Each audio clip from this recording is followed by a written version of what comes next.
Thank you for joining me for Basic Matrix, brought to you by the Greater Fort Worth Association of Realtors.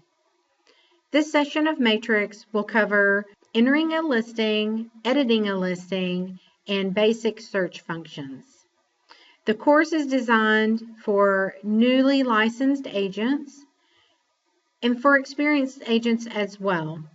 If you're a new agent and taking the Basic Matrix course to obtain your login and your password, please complete the quiz at the end of the video, and a staff member will email your login and your password to you within 24 business hours. To log into Matrix, we'll always ask you to go to www.netris.net, and you'll click on the red area that says MLS Systems Login. But before we go into the system, I do want to get you familiar with a few things on the Netris homepage.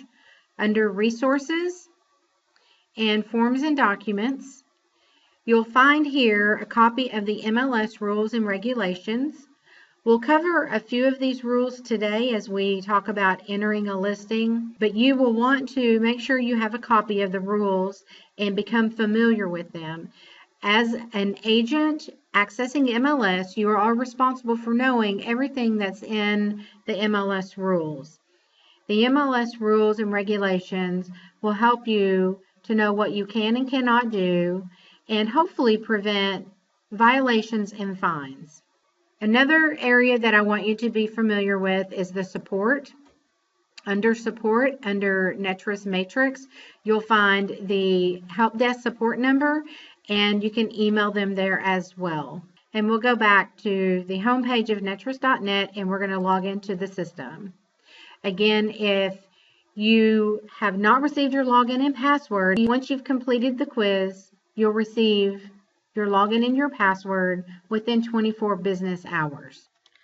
Once a year on your anniversary of when you first log into the system, you will be forced to change your password.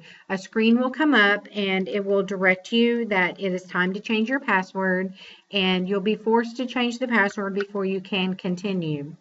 If you forget your password, so you can come here to I forgot my password. You will need to know the answers to 3 security questions, so be prepared for that. If you do not know your password and you don't know the answers to your questions, you'll have to call or email a GFWAR staff member. So I'm going to go ahead and I'm going to log in. And Matrix works on basically on any computers. And we're going to go to the tile that indicates Netris Matrix. I'm using Firefox, so you'll see a few security pop-ups come up, and that's normal with Firefox. So the home page, I'll just talk about a few things on the home page. The widget that refers to your listings, you're going to want to make sure that you're training your eye to go to this widget. It's going to tell you everything you need to know about your listings. You'll be able to manage your listings from this box as well. So just get used to seeing what's in that box each time you log in. You'll be notified in red when you have listings that are incoming or that are about to expire, or if you forgot photos or any of those kind of things, you'll have a red flag come up for those. And it's just a really easy way for you to keep track of what's going on with your listings. The next section we'll talk about is the My Matrix. You will want to go through each of these sections and set up all your personal information. You can personalize some things, set up under My Information. You're going to want to set up your header and your footer, your CMA cover sheet with a photo, your email signature, etc. So spend some time, especially under the My Matrix, My Information section. And so the first thing we're going to do is talk about putting a listing into the MLS. There are basically 2 ways that you can do this. One is by the input, and this is how we've always been able to add listings into Matrix. The second way we can add a listing is through Transaction Desk, and I'll do that second. First, we're going to talk about inputting a listing through Input. So we're going to click on Input. We're going to go to Add a New Listing. And you'll select your property type, and for today I'm going to choose residential. And you have 3 ways you can enter a listing, either from an existing listing. With this option, you had to have previously listed this property. It couldn't be someone else's listing. It would have to have been your listing. You can use the MLS number here and it will populate a lot of the information. A caution about this, should you ever have an instance where this would apply to you, you definitely want to make sure you review all of the populated data. It is your responsibility as the listing agent to make sure that everything is as accurate as possible. Even if you've had it listed before, you still want to verify that that data is still correct. So most always you're going to enter a listing by filling from realist tax. And so to do that, we're going to first have to select our county, and you'll notice the yellow background. The yellow background indicates a required field, and this is throughout the input as we're entering a listing. When you see a yellow field, that means you have to make a selection from that field. So I'm just going to click on one of these counties, and I'm going to start typing in Tarrant. And once I've highlighted that, the background now turns light blue. My selection is in dark blue. And now I'm ready to move on. I can either use the tax ID, which is also the parcel ID, the PID, the PIN, parcel number, lots of different names that field has. It is a number that identifies the property. It's like a fingerprint, so it's specific to that property and only that property. So if you have the tax ID, you can use that. Most of the time, we're going to have our address. So we're going to start with the address, and I'm going to use 321, and my street name is Vista Way. I'm not going to use the street type or unit number. That doesn't work well at all in this area when you're trying to search for the address. So if you don't have the tax ID, less information is always more when you're trying to find the property. So start with the street number and the street name, and you can go from there. But start with the street number and the street name. So once I hit search, it's going to go out to Tarrant County Property Records, and I'm going to find the right one and make sure that that is correct, and I'm going to choose Fill. And so now it takes me to the input, and by default, the status of the listing at this time is active. So we know that because all the yellow highlighted fields. You don't see the yellow highlighted fields with the incoming status. The incoming status, there are no requirements. You can put as little or as much information into the listing as you want. There are no requirements. However, to make the listing active, you do have to complete all the required fields. So starting on this page, the first page, the general, we're going to start going through, entering all of our information. And remember, all of the yellow fields you have to at least make one selection from. Any of the information you have that is not required, please enter that information. It makes it so much easier for people to find your property, and the more details you have about the property, the more likely someone's going to find your property when they're searching. And so we're just going to go through. I'm not going to fill all of these in at this time, but you do have to make a selection from all of the yellow fields. Your list date, we'll talk a little bit about the list date. Whatever date goes into this field has to be within 72 hours of the date you make this listing active. So 72 hours from whatever date is in this field, you need to make the listing active, unless you have some exception in the listing agreement. But the general rule by MLS Rules is you have 72 hours to enter the listing. So for today, I'm just going to choose today's date and the expiration date. And on the back to the list date, if you're entering a listing as coming soon, we'll talk about that in a few minutes. The list date always has to be today's date if you're entering it as coming soon. So the day you're making it as a coming soon listing and visible to all the agents as coming soon, that has to be the date you put as the list date. Any other situation, any other scenario, you always use the date from the listing agreement that the date the listing begins on, which is paragraph 4. Unless, as I said, there's some exception in the listing agreement, maybe paragraph 6B. If your client has chosen to use 6B, you would then add whatever number of days is in that box for 6B. We'll say that it's going to be 10 days. So today is June 5th, and if I have 6B that indicates I need 10 days before the listing goes into the MLS, maybe because it is a coming soon listing. So let's say that the list date is 6/5 and you have 5 days in paragraph 6B for some additional repairs.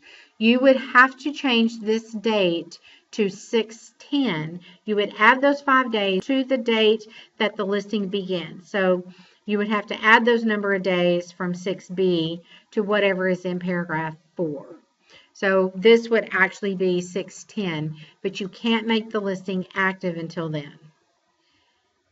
The expiration date is also indicated by the listing agreement.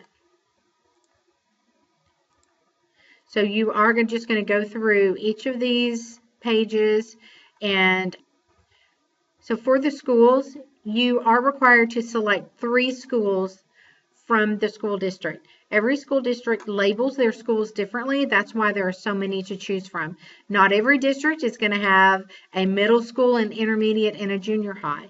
Not every district is going to have a high school or a senior high. You will know by going to each of these fields and clicking on it. If there's something in the field to choose from, then you make a selection. If there's nothing there, you don't make a selection. So remember, you do have to choose at least 3 selections from the schools. So if there are 4 or 5, then that's how many you would want to select, but you have to select at least 3. The map, if your property is not showing up on the map, you can always click on the link that says get latitude and longitude from address, and it should populate the property onto the appropriate place on the map. If it doesn't, if it's still not in the right place, you can change the map placement manually. So you're going to click on set latitude and longitude manually. And you can actually click on the pen and move it where you think it should be or where it should be. Once you've done that, you can say done, and it changes the placement on the map to where it should be. So you can do 2 different ways if it's not mapped correctly, and you always want to verify that it is mapped correctly. That's how people are going to know how to get to your property. When they click on the address and the map comes up, this is what they're going to see. So if it's not correct, latitude and longitude from address, and it should place it in the right position on the map. If it doesn't, you can always go in and do it manually through the other link, set latitude and longitude manually. Once we've completed this page, we're going to select submit listing, and it tells me that I have an error, and of course I have put my date in there, so I'll change that. Once I submit again, this section is now free of any errors. I'm free to go on to the next section, to the next tab at the top. Now, if I want to stop where I'm at and I want to come back later, I have to go to status, and I'm going to change it to incoming. The listing data will not save as long as it's in the status of active. The only way you can save the data and come back to it later is by changing it to incoming and submitting the listing. So now the listing is saved and it's kind of gone away, so we need to know how to find it. We'll go to the top and select Input, and we'll click on this menu that says Select a Listing. And I'm going to go, I'll just click on the listing there. And the very top link is going to take me back into the input. It's actually going to be the property type. So if it were commercial, this would say commercial, or if it were lot and acreage, this would say lot and acreage. But I'm going to go back into that section, and you can see that now we're back into the input where we were before. So you can move on to the next section. Now, I do have to go back to status because you see there are no yellow fields highlighted now.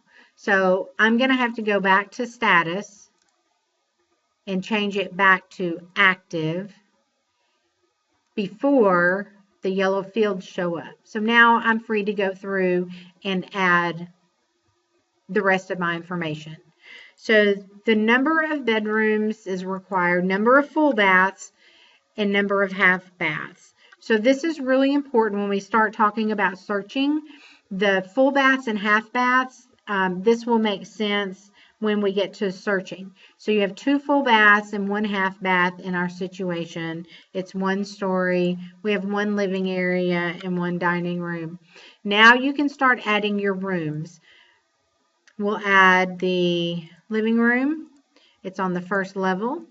Even though these fields are not in yellow, if I come down and I submit my listing, it is going to force me to add the dimensions, okay? So I'm going to put in my dimensions there and go down to the next room. We'll add the master. And I can add any of the features over here on the right that I want. So we have a fireplace, we have a cedar closet. Any of the features that that you want to select, you're welcome to there. To add another room, I'm going to select more. It's going to add another field at the bottom. And so you'll continue with all of the rooms that you wish to add. I'm going to submit at the bottom, and it looks like I have no errors on that page. So I've got the first 2 pages that are clear. And I can move on to the next one. I'm not going to go through every page. It's all pretty self-explanatory, but on all of these features, you do want to select as much as possible. Spend time with your client and make sure that you get as much detailed information in here as possible. So once you have everything completed, once you have no more errors, you're ready to make the listing active. So if it's already in the status of active, you can simply submit listing and it will go active as long as you've completed all the required fields. And again, if you want to come back to it later, change it to incoming, submit listing, it'll save all the work you've done, and you can come back and continue adding your listing information. Now remember, you will have to go back to status and change it to active to see where you need to complete and enter information. So that's how you add a listing through the input. So the next way we're going to talk about entering a listing is through Transaction Desk. Now, Transaction Desk is a whole program in itself. All I'm going to cover today is how to enter a listing. So you have to start a transaction to add a listing. So I'm going to go to the home page and I'm going to open up Transaction Desk, and I'll have to start a listing for the property that I want to enter. So once we have Transaction Desk open, we're going to need to start a transaction. So we'll go to Create Transaction.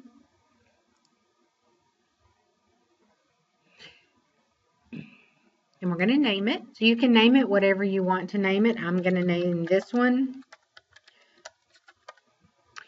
a test listing. And the type is going to be residential sale.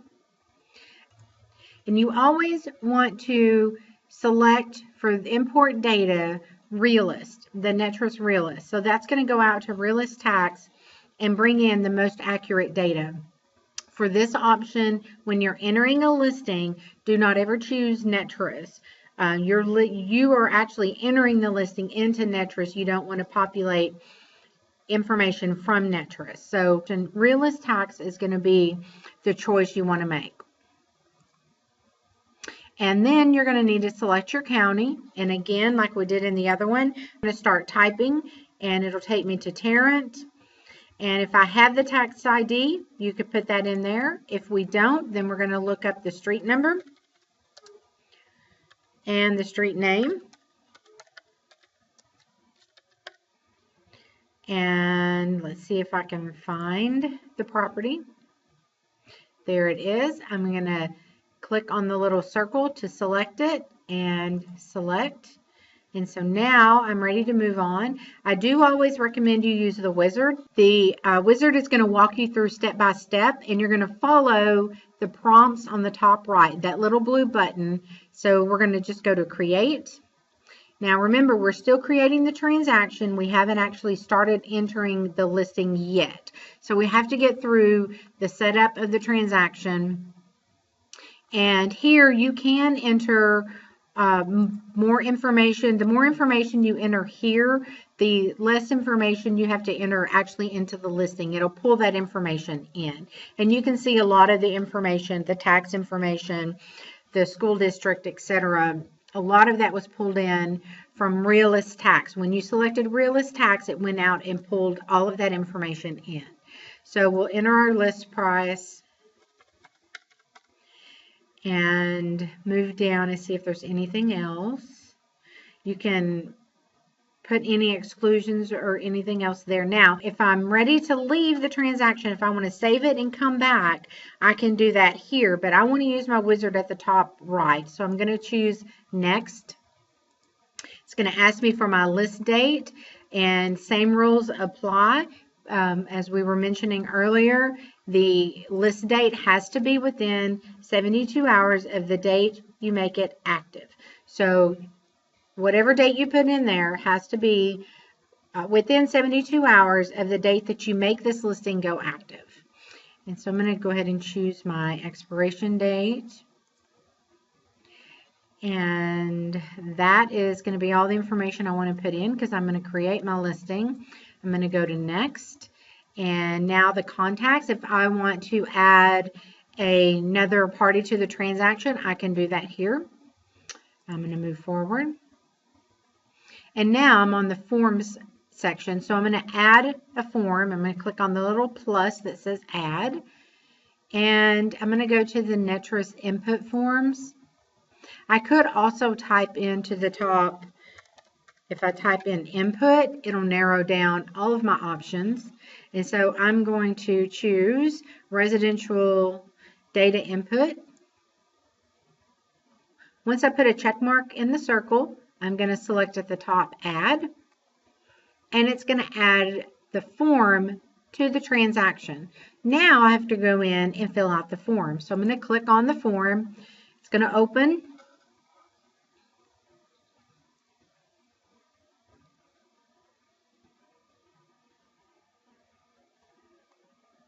And now this is the data input sheet. This is the old form we're all used to looking at. So any of the fields or groups that have an asterisk, you have to make a selection. Those are required. So you have to go through and make your selection on those. And just like earlier, I'm not going to spend time going through each of these, but same rules. The more you put in there, the more likely someone is going to find your property. So you're going to want to make sure you enter all the required information as you go down. And once you've gone to the very bottom, you've completed everything, we're ready to upload the listing. So I'm going to click at the very top, Upload Listing. This is going to actually create the listing based on all the information that we've entered into the listing input. Okay, and it's going to go out, it's going to take all that information and create a listing. And at this point, it will give you an MLS number. There's the MLS number. You can make a note of that if you want.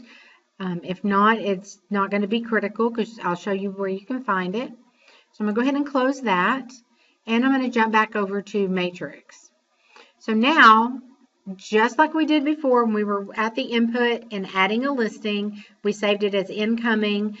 When you add a listing through Transaction Desk, it's always going to add it as incoming. It will never add it as an active listing.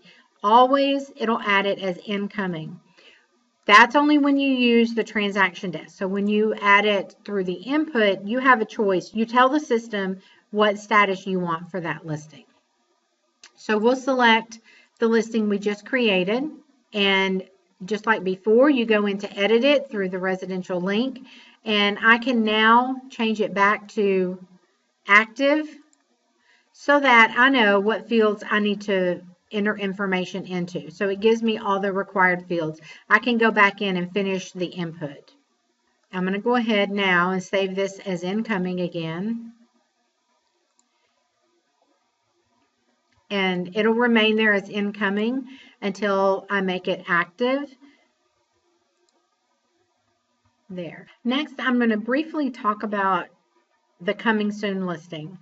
So let's go back into the listing, and I'm going to change it to coming soon. So the coming soon status, it is an actual status in MLS. Only agents can see the listing. The agents can, however, send that listing out to clients via the portal or via email with a link to the portal. So agents and their clients can see the listings, but the listing is not syndicated and it's not sent out to any other third-party sites. So once a listing is added as coming soon, you do have some requirements. The requirements are less than an active listing, but you do still have to have a certain set of data entered into the listing to save it as coming soon. The coming soon status can remain for up to 14 days. Within that 14 days, anytime, it could be 1 day or it could be up to 14 days as coming soon. If the listing is not made active after day 14, the listing automatically will be changed to temporarily off of the market. The days on the market will not start until the listing is made active. So at this point, you still have 0 days on the market. Once the listing is made active, the system will start the calculation of days over after midnight that night. So let's say today's June 5th and we make the listing active today from coming soon to active. It's going to show however many days it's been in coming soon as days on the market until midnight tonight when it resets to 0. So when you get up in the morning, the days on the market should reset to 0 or 1. It would be 1 day at that point. So the days on the market will reset to 0 after midnight the day that it's made active. You also can only list a property as coming soon one time unless there is a change in ownership or tenant. And this is to prevent the listing from going in, coming out, going in as coming soon, coming out, going in as coming soon, etc. Once the listing has been in as coming soon, you cannot add it in again. And it has to go from coming soon to active to whatever the next status is, whether it be contingent or option, and then ultimately pending and sold. So same rules apply to the statuses. You have 72 hours to make a status change. So be sure and stay in compliance with that. Once the listing is made active from coming soon, the days on the market will start calculating. And the one other thing that I've already mentioned about the coming soon and the list date, when you enter a listing as coming soon, the list date that goes into this field right here, the list date field, has to be the day you're making it as coming soon. So it has to be today's date as the list date. The system will not allow you to enter any other date other than the date you're making it as coming soon. So if you try to put 3 days ago or 3 days ahead, the system will give you an error and it'll tell you you must enter today's date for coming soon. So once you've completed all the required fields and you're going to submit the listing, it will go in as coming soon. And as I said, agents and clients will see the listing. It will not be distributed out to third parties. So this is a great value to you as an agent in MLS to have access to coming soon listings. You'll be able to get that listing information to your buyers much faster than trying to go through the agent's office. The information will be in the MLS and it'll be distributed, and you will have access to all that information. So next we're going to talk about how to edit a listing and make changes to it. So we're going to go back to the input and we'll select our listing. And the first link up here, as I said, is the property type. You're going to click that and it takes you back into the input area. You can make a price change from here. You can extend the listing from here. As long as the listing has not expired, you can make changes in here. So if you need to extend the listing and the listing has not yet expired, you can change it here. You can go in and change any of the remarks. The one thing you're limited to is the address information. You have 3 days once it's made active to make changes to the address information. Anything after that has to be sent to association staff, and we will be happy to make those changes for you. And I'll provide contact information at the end of the video for MLS staff. The next thing we'll talk about is, again, editing the listing. But if you need to extend the expiration date and the listing has already expired, you have 3 days in which you can extend that listing. You have access to extend the listing for 3 days, but you cannot go in through the regular input and edit form because it's already expired. Now you have to come in to change to active. You'll come in and you'll add the new expiration date here. And once you submit, then it will go active again. And it'll show actually as back on the market. That's how you do it if the listing has already expired. Change to active if it has already expired. You actually can use this option if it has expired or even if it hasn't expired. Either way works here. The only thing you can't do is extend a listing through the input and the expiration date field if it has already expired. The only way you can do that if it has already expired is change to active. So I know that's confusing. We get so many questions about that. Your listing extension should be obtained prior to the date that it expires. So you're ready to get the expiration date in.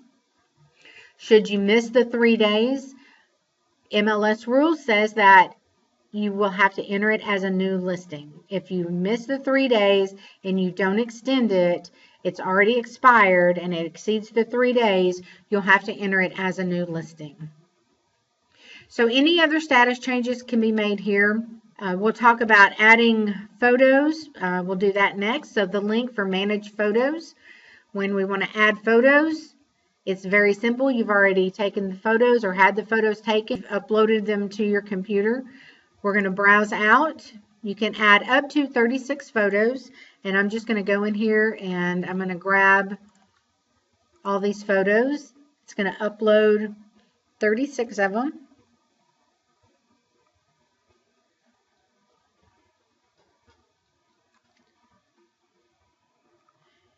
It says it added 36 of 48, and if I want to remove some of these, I could click, and at the bottom I can say delete checked. Okay. If I want to add more at this point, same thing I did before, go back out to browse and add the 2 back. If I want to move the photos around, I'm going to grab them so you can see my cursor is a little hand. It can also be just a little arrow, the pointer. But when I hover into this top portion of the photo, it turns to the 4 points. I can then click, I can drag, and I can drop that photo there. You can move these around and have them organized however you want. Click on the photo to add a description.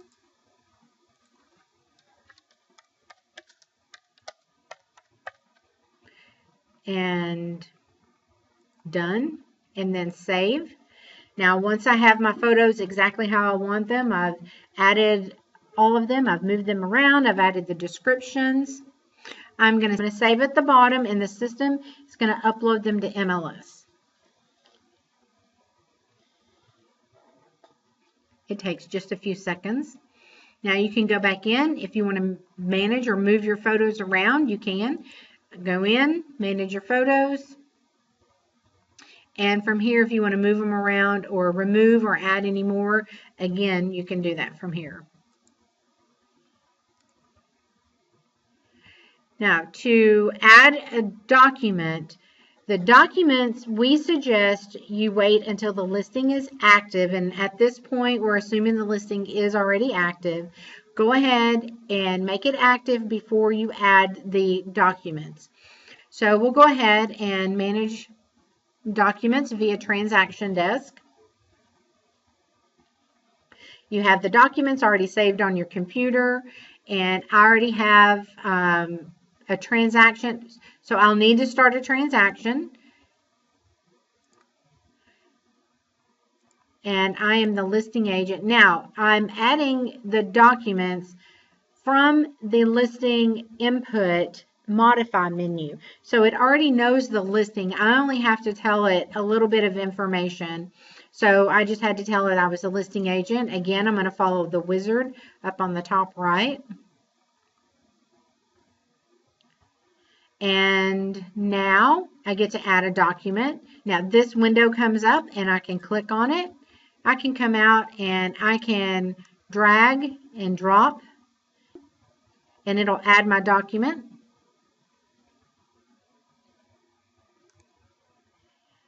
And there it is. If I want to add another one, I just click plus again, and I'm going to go there, and I can double click as well, and it'll add the same. Either drag and drop or click, double click. Now, once I have the documents added, I do need to take note of who's going to see the documents. By default, the view is going to be MLS agent, and that means only agents looking in the MLS will see these documents. If I want the public to see it, I'm going to have to change it to public.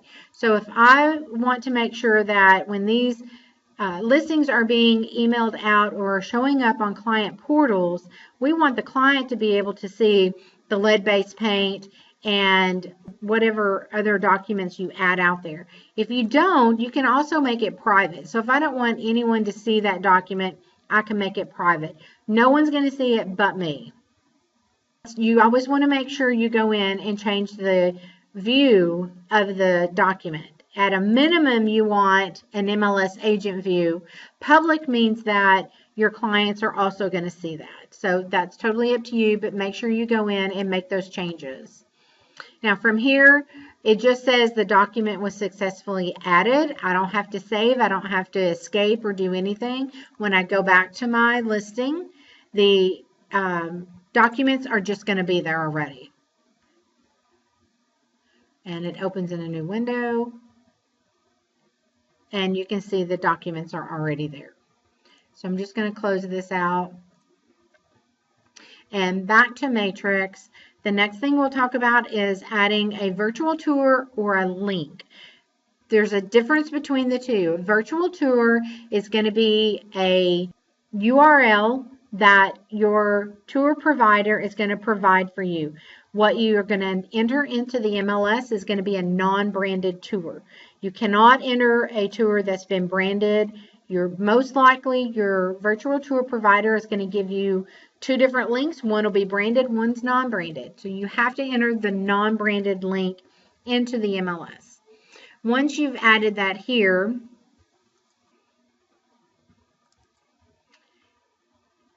I'm going to go into my links and grab a virtual tour link that I can just copy and paste, which is basically what you're going to do when your tour provider gives you the link. And so I'm just going to come back here and I'm going to paste it. Now, if you'll notice in red up here, it says do not add the HTTP portion of the URL. So I'm going to come back into my URL link and I'm going to back out that first portion. So now I'm going to go ahead and submit listing. And then I'm going to go back in and look at it again and go back to virtual tours, and you see it's added there.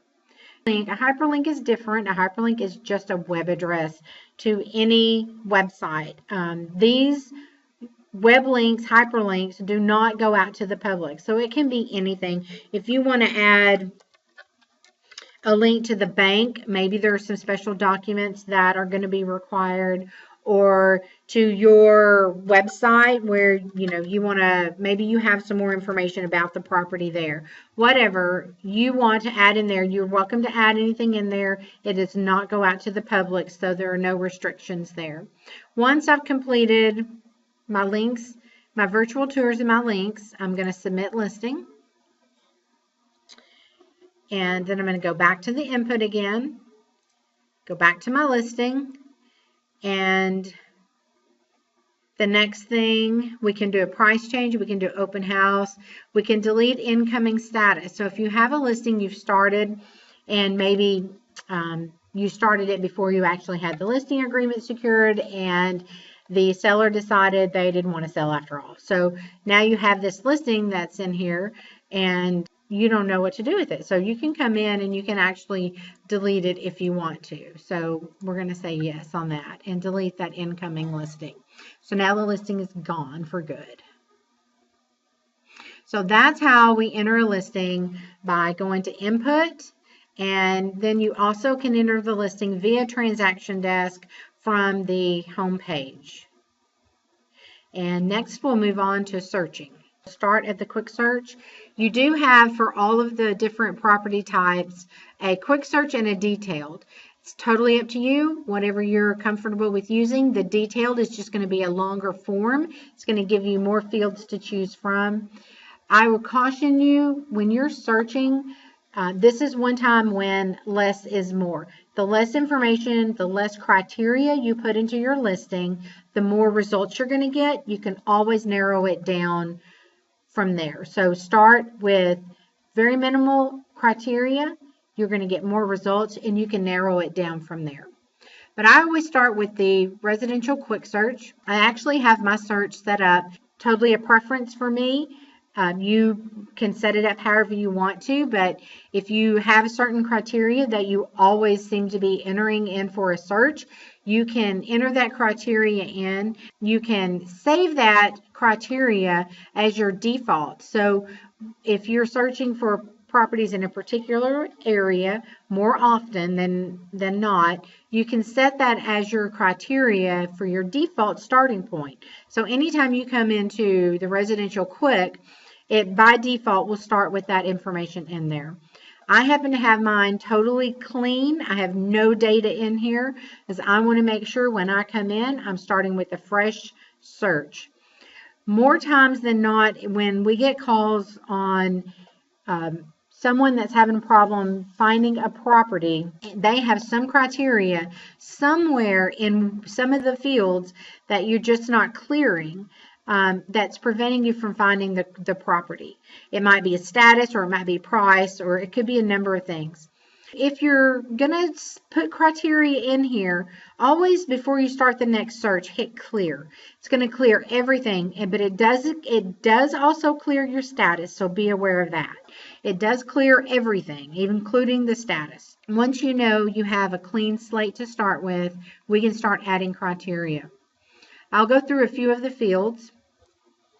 The price field, as long as this box is checked, you will not have to add the zeros at the end of the price. So if we're looking for $150,000, I can just put in 150. Now the price field is an exact match field. That means whatever I put in there is exactly what it's going to find. I'm going to come over and add active as a status, just so you can see at the bottom down here on the left, it's going to tell you the matches that it's finding. I don't have to hit enter. I don't have to do anything. It just automatically knows by whatever criteria I'm adding in to any of these fields, it will automatically update. So if I want a price range, I'm going to enter 150 to 155. So the price is going to start at 150. It's going to end at 155. Not $1 less, not $1 more. So be aware of that when you're putting in pricing for your client. Most of your clients are going to know their price range. You might want to go a little below and maybe a little above just so you catch everything in that range. If you want to do 1 million, we could do 1 million plus. That would find properties that were all 1 million or more. Or if I wanted to do 100,000 or less, I could do that. If I want just an exact, I could do 100,000. That would find properties that are listed exactly 100,000. So I get 26 matches. As you're changing the criteria, this number is constantly updating without you having to do anything. So let's look at the bedrooms. On the bedrooms, it works a little bit differently. The bedrooms, it knows when you put in 3, it knows that you're looking for 3 or more. And you can see the menu, the option that pops up when you hover over the question mark. So it tells you 3 is for 3 or more than 3. If you want only 3, you would do 3 to 3. And it's going to update the number to 8. If I want only 3 to 4, no more, no less, I'm going to find 16. And if I just take out the 3, if I take out the range and just put 3, it still brings up the same number, but it knows that it means 3 or more. Because of my price range, it's limited on the bedroom. So on the bathrooms, when we were entering the listing, remember I mentioned that you have number of full baths and the number of half baths. So here you're going to enter the total baths. So that's going to include how many full baths. So we'll say 2 full baths, and we're going to say 1 half bath. And so the number changed to 4. So it's come up with 4 properties that have 2 full baths and 1 half bath. If I want 2 full baths, it'll find that, or I can say 2 to 3. Again, if I hover over the question mark, it's going to tell me information about this field. So you can either do a range or an exact number in the same goes for all the other fields going down the row here. I'm going to change this a little bit to give me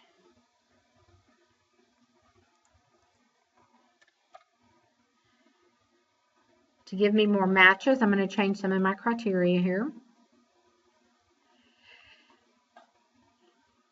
And we'll look at some of the other ways to search. So we have some of the other fields that you need for criteria.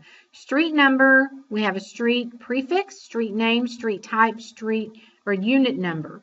So the address is made up of lots of different parts. So the street number is critical, and the street name, again, the street name is an exact match field. So first of all, I'm going to come down, I'm going to clear all my criteria, because I don't want the price and the bedrooms and the bath to throw off my results. So I'm going to enter my address, and you have to know a little bit about the address, because this street is actually Vista Way Drive. I don't want to add drive as part of the street name, so you have to make sure that whatever you're entering in the street name field is exactly how the street name is spelled. And is it 1 word or 2 words? So you have to know a little bit about it. You can, however, use what is called a wildcard, and that's the asterisk. The asterisk will find the property based on what you're entering before or after the asterisk. So in this case, I have Vista with a star. So the Vista with the asterisk, and so the system is going to find any street name Vista anything with the street number 321. So let's go down and we'll look at our results, and you can see it's finding the property based on the address Vista and the street number 321. So let's go back to our criteria, and I'm going to use a different example. I'm going to use bird as my example.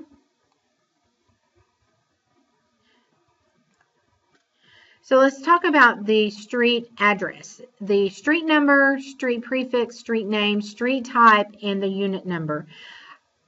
When you're searching for a property by address, only use the street number and the street name. I do always suggest you use the wildcard or the asterisk in the street name because it is an exact match field.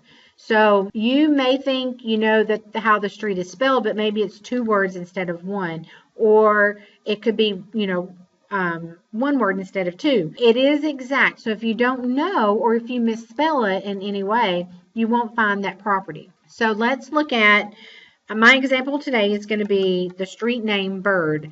And if you look at the bottom, I have 50 matches. And the only criteria, let me go ahead, I'm going to make sure I have everything cleared out of here. I'm going to type in Bird in my street name. I come up with 50 matches. When we look at the results, every address street name is Bird. It's exactly Bird, nothing before, nothing after. What you're seeing, the street and the lane, those are the street type. So it's a separate field. Let's go back to the criteria. And if I add an asterisk on the end, my number of matches jumps to 498. So when we look at those, it looks like Birdwell, Bird, Birdie, Bird Song, Birdwood, lots of different versions, but the street name always starts with Bird and has something after it.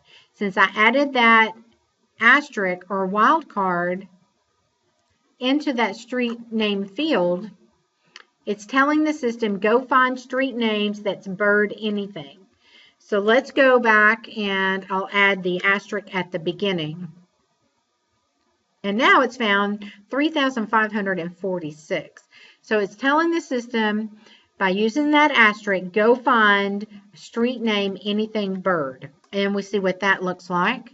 So we have Mockingbird, Songbird, Ladybird, Redbird, Mockingbird, Jaybird. So it's lots of different street names, something Bird. And it could be two words, it could be 1 word, it doesn't matter.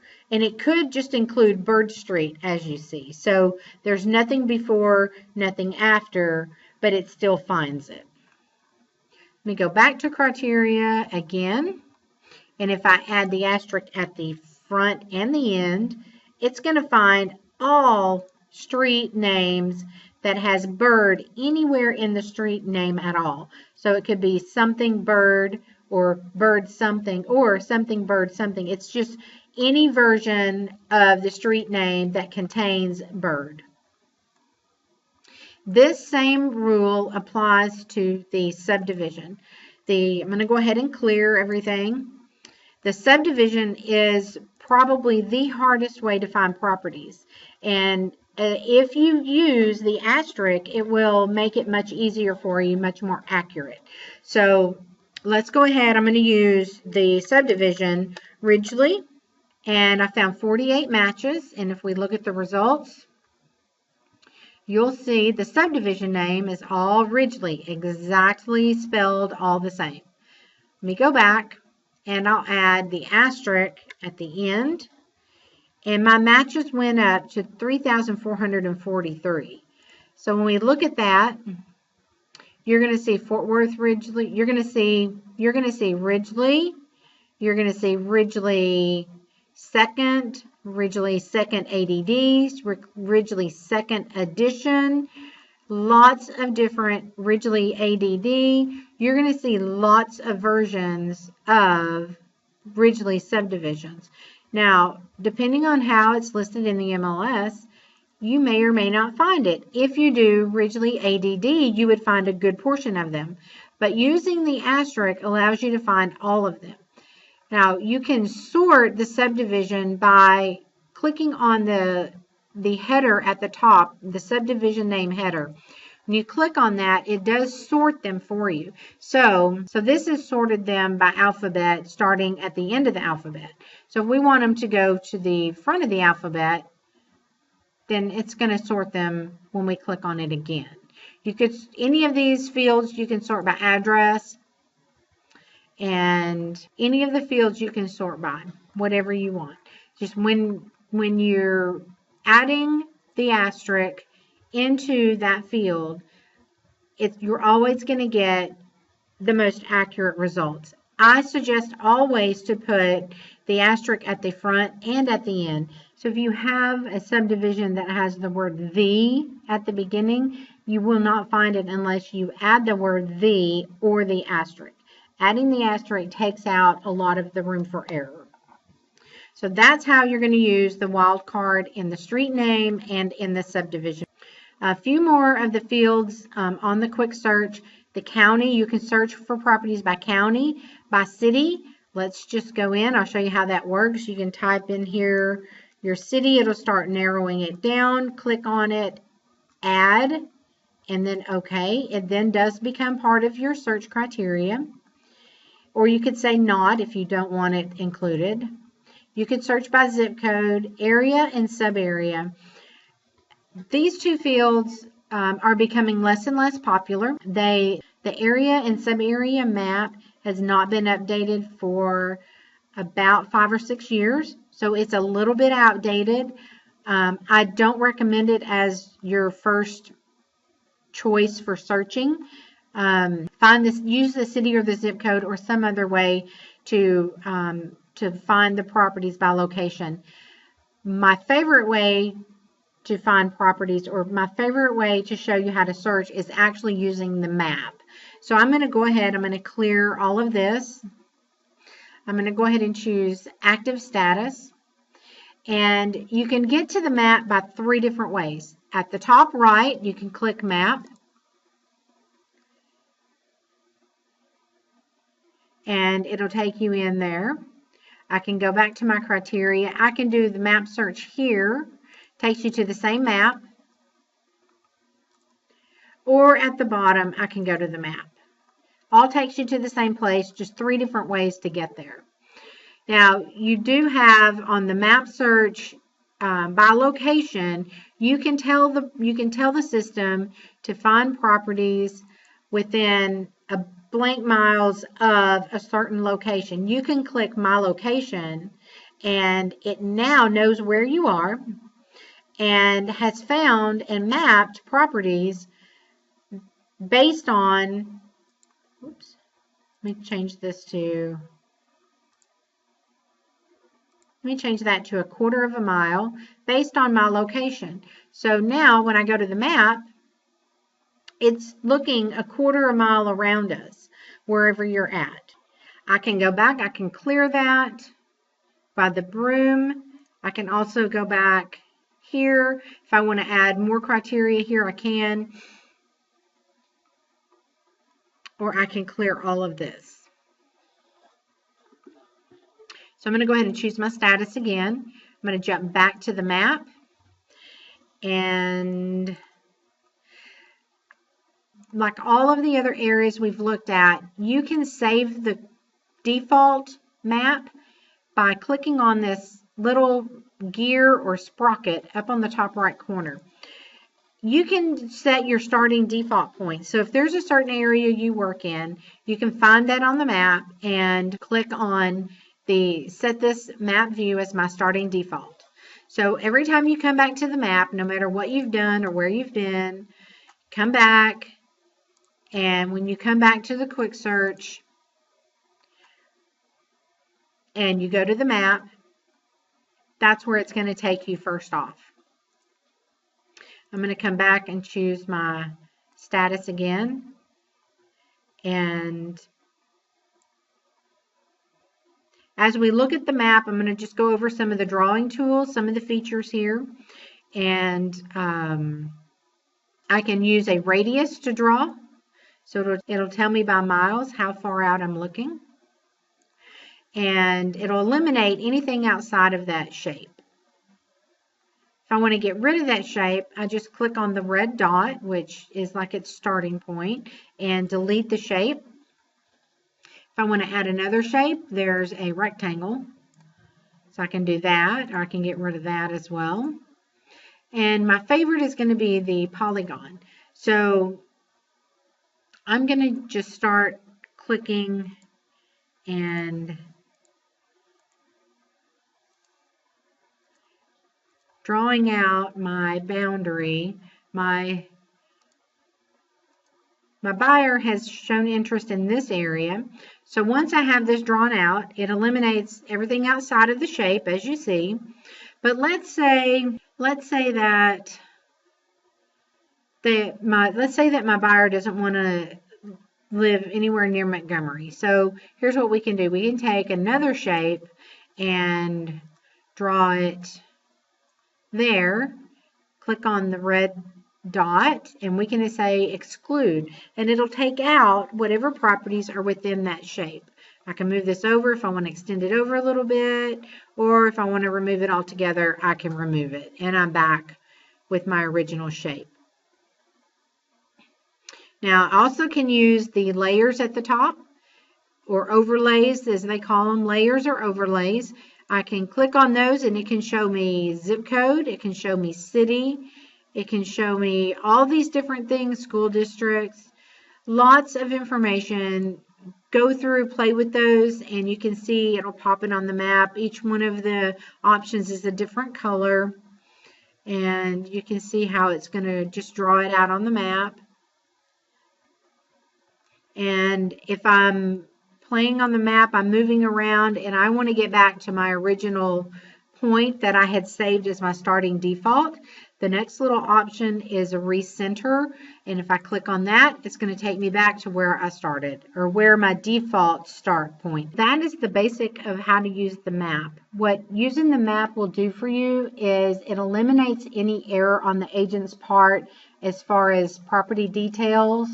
When we were talking about entering a listing and all those feature groups, if you as a buyer's agent have a certain feature as part of your search, and you're back here on the search page, and you've added that feature as part of your search, the system's going to go find only properties that has that feature indicated on it.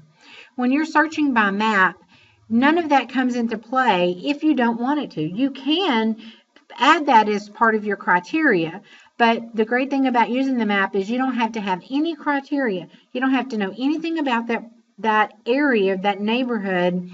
If your buyer says, I want to live in this boundary or in this neighborhood or this little area, you can draw it out and see what's available, not even knowing the price points, not knowing anything about the properties there or what's available, and get quick, immediate results based solely on the location of the property, nothing else. So it will eliminate a lot of error on your part. So it will help you find more properties for your buyers as they're looking. So the next thing I'm going to show you is back on the search. So let's say we're going to add some criteria in here, and I'm just going to add a zip code, and I'm going to add a price point, and active status. I have 0 property, so let me change that. Okay, 150 to 175, I have 8 matches. Now, the more criteria I start adding in here, the less results I'm going to come up with. So let's see what that looks like. Okay, so that obviously, it's going to change. And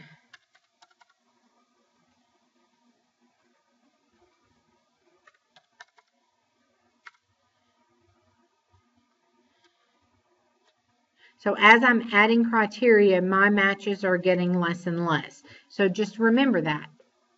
Pick, 2 or 3 or 4 things that are very important to your buyer, and just enter that in and go from there. You can always add more criteria and eliminate some of the properties. So I could save this criteria if I wanted to in a search. I'm going to go to my results.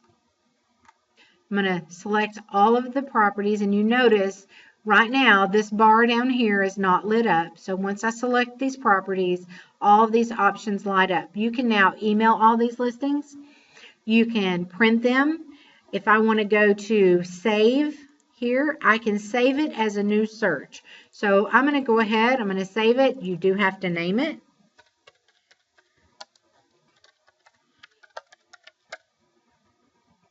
If I wanted to add it to a contact, I could add it to a contact here. I'm not going to, because now my objective is just to get it saved as a search.